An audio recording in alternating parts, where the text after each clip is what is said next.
March 3వ తారీఖు రోజున చంద్రగ్రహణం అనేటటువంటిది ఏర్పడుతుంది. ఈ చంద్రగ్రహణం అనేటటువంటిది గనక చూసుకుంటే శ్రీ విశ్వావసు నామ సంవత్సర పాల్గొన శుద్ధ పూర్ణిమ మంగళవారం రోజు, ఆ రోజు హోలీ పండగ. హోలీ పండగ రోజునే మనకు ఈ యొక్క పింగళ వర్ణ అపసవ్య గ్రహణము అని దీనికి పేరు. పింగళ వర్ణము అనేటటువంటి దీనికి పేరు.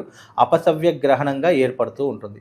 ఇది ఆగ్నేయ స్పర్శ నైరుతి మోక్షకాలము, అలాగే సంపూర్ణమైనటువంటి చంద్రగ్రహణము. ఈ యొక్క గ్రహణం సంపూర్ణమైనటువంటి చంద్రగ్రహణం ఇది భారతదేశంలో కనిపిస్తుంది కాబట్టి ప్రతి ఒక్కరూ నియమాలు తప్పకుండా పాటించాలి.